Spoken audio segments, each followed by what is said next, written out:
Welcome to the American School of Guatemala. My name is Danica Novak. And I am Chip Phillips, and we make up the Office of College Counseling here at this school. This is episode 3 of our program, and it is titled The Question and Answers Involving the Capstone Diploma. And because of that, we have a special guest today. We would like to welcome Ms. Laura Silich. She's the coordinator of the Capstone program. Welcome, Laura. Thanks for having me. All right, now before we get into our questions and hopefully answers from Laura today, I wanted to ask you, Danica, what's up with the Capstone Diploma and why was it created? Okay, the AP Capstone Diploma was launched in 2014 by the College Board. They developed it after hearing from colleges and universities that they needed more students, more proficient in communication skills, critical thinking, time management, self-study skills. Research. Yeah, research. Yeah. Mm-hmm. Excellent. So CAG decided to launch the program last year in 2020. Now, since we've been working at CAG, we've probably been, out of over 100 students who graduate CAG every year, would you say at least 50, more than 50 apply to the United States? Definitely, more Okay. than 50%. And this Capstone Diploma is just going to accentuate or it's going to improve their resume. It's going to improve their applications. Definitely. The university will see the rigor of this program. They know, they're familiar with it, but we have the expert here with us today. Yes, we do. And we have some questions for you. Shoot. All right.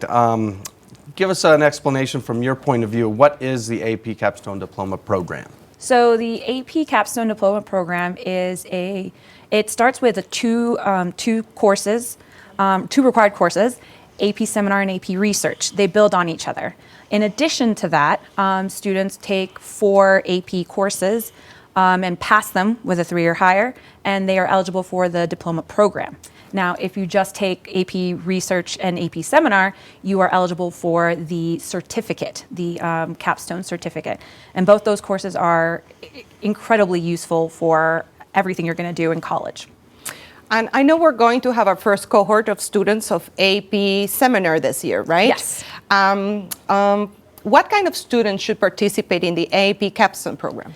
So the type of students, to me, the first thing that pops into my mind is someone who's bold, because the way that the classes are structured are not your traditional classroom listen and repeat what I say. It pushes the students to think for themselves, to organize themselves, and to pick their own topics. And I think that the student that applies for the program and is excited about the program is bold, is a self-starter, and maybe hasn't found that thing in the classroom that really clicks with them, and they want to do a little bit more of self-exploration. I'm going to throw a question at you that's not on here, just because you made me think of something. You teach other AP classes. Yes. Now, how does seminar differ? How does the classroom environment differ from those other classes you teach? So with seminar, there's not a particular content. You as the teacher and as students can kind of explore anything. It's mostly centered around current issues and the interest of the students. So that's a game changer. And then it's more about skills, developing skills and discussions and developing your writing, but it doesn't have a set thing that you have to do or talk about, and it really leaves it open for a lot of fun and engaging conversations. It sounds like each student has a different kind of thing with you. It's not like everyone's learning one thing. You're working individually with students, yeah? And they're working with each other. They're really relying on it's a cohort, because they work, one of the centerpieces is working together in teams and doing a presentation, and they really do learn a lot from each other. One student might be an excellent math and really into science. You have an art student, and you put them all together, and the products that come out of it and the things that they learn from each other is pretty amazing too. That's amazing. That's amazing. This program being so flexible, what are some examples of topics that students might research in AP Seminar? So this year, we've already finished one task, and the topics were pollution in Atitlan in the lake, the educational gap and the disparity in educational access in Guatemala. Mm-hmm. There was how climate change is impacting agriculture in Central America. One of my favorites from this year was the deforestation in the Amazon, but the student's solution ended up being, let's eat more worms and bugs. to kind of cut down on the cattle industry, which was, and it was well argued. It was really entertaining. It was a lot of fun. Worms and bugs. Yep. All right. Yeah. So do you feel that the topics that are involved in AP Seminar should be connected to their school community, their country, their region? Seminar lends itself to, address current issues, current problems, things that are personal to the students. And a lot of them, I guess, innately, because of CAG's mission and vision, they think of their community and what they can do. Next year, when they take it into AP research, they can explore something that might be more of their interest that they want to explore in college, or they can continue kind of like on something that they learned this year. That brought something up to me. When we meet with students, they come in, they're talking about university, they're talking about what universities want. Apart from grades, apart from test scores, apart from AP, they want to see what a student's done for their community. They want to see what a student's passions are. And I've already noticed some students are bringing up the topics they're learning in seminar that could tie into their community service project or even their hobby. It's really incredible seeing some of them really kind of find something that they had never thought before was their interest, and they're very passionate. One student in particular wrote me an email and was sharing, is like, I've really kind of like found my stride as a student in this research kind of thing, in this whole kind of inquiry and self-discovery and communication kind of part, and that warms my heart. That's awesome. How rigorous is this program?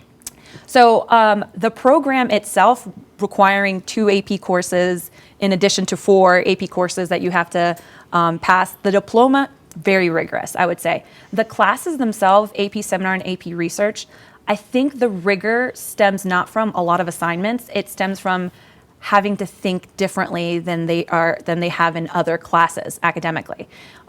It's not, it's interdisciplinary. It's not just math. It's not just social studies. It's how they interact with each other. And there's no set kind of like product, and it's the research process that's messy. You have to, you fail and you go back to the drawing board repeatedly. And I feel like in a traditional classroom, those opportunities are, a one-off. Here it's a constant. We keep repeating that process. And I think that's where the rigor comes from, being pushed to think differently, to not rely on grades as much, to not rely on teacher instruction, but teacher feedback. And I see myself as more of a coach in AP Seminar than a straight up stand and deliver teacher. That reminds me, we do another event we do here at CAG is our alumni panel, and we get students from the university who come back and talk to our juniors and seniors to get them ready for college. And a lot of them say they get to college and they need to learn how to study, they need to learn how to learn, they need to learn how to research. And it sounds like the Capstone is and exactly what you just said. It's teaching them a different way of thinking, and maybe when they get to college, they might already have some of these skills. Yeah, it's definitely a distinguisher. I feel like colleges will see that the students that, even if they haven't graduated with the diploma or the certificate, but students that have taken these courses have been exposed to these skills that are required and a necessity in college, and it won't be the first time it's introduced to them. And for those who have really kind of thrived in the Capstone program, they are going to be game changers. They're going to come to colleges already having ideas about what they want to do there, what changes, what impacts they can do, and a little bit more self-awareness, which I think is huge coming into university. That's great. Yeah. Should we move to our trivia question? Yeah, we should. I think we should. Thank you for everything you've told us about Capstone. And we have a trivia question for you. Ooh. We've had 2 different questions so far. No pressure, but both contestants got the answer correct. So yeah, I know there's a little pressure on you here. So here's a question. What is the most frequently forgotten item to an AP exam? Okay. Is it snacks? Is it calculator?